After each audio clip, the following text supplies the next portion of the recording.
ఈ బంగారు పథకం నిజాం ఇచ్చింది. ఈ మోనిగ్రామ్ నిజాంది అన్నమాట. ఇది ఇప్పటిదాకా ఎవరికి ఇయ్యలేదు, తెలంగాణలో కూడా ఇయ్యలే, ఆంధ్రాలో కూడా ఎవరికి ఇయ్యలేదు. ఫస్ట్ టైం మాకు మా పోతరాజులకు ఇచ్చారు, మా పెద్దలకు. జయమాతకి. నా పేరు మర్యాల ప్రేమ్ కుమార్.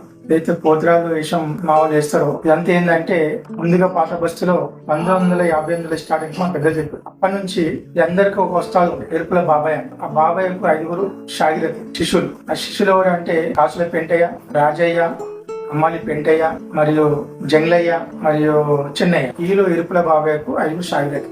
వీళ్ళే పాత బస్తీలో మొత్తం అప్పటి నుంచి ఇప్పటి వరకు కూడా వంశపరంగా మా తాత జంగ్లయ్య ఉండే. జంగ్లయ్య తర్వాత మా డాడీ చేసిన లక్ష్మణ్, తర్వాత ఇప్పుడు మేము చేస్తున్నాం. మా తాత మంత్రసాని చేస్తుండే, మా డాడీ చేస్తుండే, ఇప్పుడు నేను చేస్తున్నా. అయితే అందులో 2 పోతరాజు వేషం వేస్తుండే, ఒకళ్ళు కలికాయత మాత వేషం వేస్తుండే. ఇవన్నీ కంటిన్యూగా చేసుకుంటూ వస్తున్నారు. వీళ్ళు వేసేది ఏంటంటే, అమాస రోజు అయితే ఈ సామాన్లు చూపెడుతున్న పోతరాజులది హంది ఇవన్నీ ఉన్నాయి కదా, ఇవన్నీ కూడా అమాస రోజు నిష్ఠగా అందరూ పూజ చేస్తారు. ఆ పూజ చేసినప్పటి నుండి 2 నెలలు ఎక్కడ బయట తినడం కానీ తాగడం కానీ ఇవన్నీ ఉండేవి. అన్ని బంద్ చేస్తాం.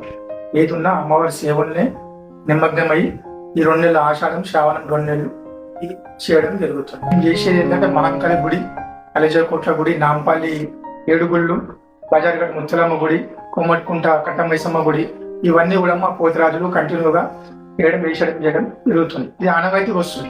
ఇంకోటి ఏంటంటే, మాకు నిజాం పీరియడ్ పోతరాజులు ఉండే కాసుల పెంటయ్య అని ఆయనకు ఈ బంగారు పథకం నిజాం ఇచ్చింది. ఈ మోనిగ్రామ్ నిజాంది అన్నమాట. ఇది నిజాం అప్పుడు బంగారు పథకము మా పోతరాజులకు ఇచ్చింది. ఇది ఒక చరిత్ర ఉంది.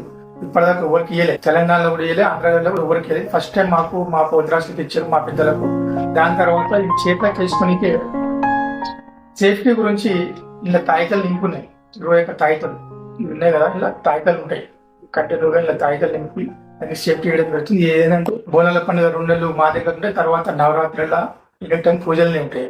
పూజలకి దెయ్యం ఎవరికి ఇచ్చేది ఉండదు, చేసేది ఉంటుంది. నవరాత్రులు అమ్మవారి పూజలు కూడా ఉంటాయి. తర్వాత ఇది హంది అంటారు. ఈ హంది కూడా దీనికి 100 సంవత్సరాల చరిత్ర ఉంది. మా తాతలు తీసుకొచ్చింది ఉంది. అప్పటి నుంచి దీన్ని కంటిన్యూ చేస్తాం. ఈ హంది అంటే పోతరాజుని తీసేటప్పుడు తీసి పోతరాజు వేరే డైవర్ట్ కాకుండా తీసుకొచ్చి శాంతి చేస్తుంది. ఈ హంది ఎక్కడ దాకా పోతుందో బయట, ఇప్పుడు ఎగ్జాంపుల్ ఒక దుకాణం ఉన్నాయి, 2-3 దుకాణాలు ఉన్నాయి అనుకో, దుకాణం వరకు తిరిగామనుకో, ఆ దుకాణం వరకు కూడా అందరికీ మంచిగా అవుతుంది. పోతరాజు హంది ఎక్కడెక్కడ దాకా పోతుందో అక్కడ అందరిలో బాగుంటుంది. ఇది కూడా ఇక్కడ లేవు, ఇది కూడా మా దగ్గర నుండి ఇవన్నీ మేము పెద్దలై కాపాడుకుంటూ వస్తాం.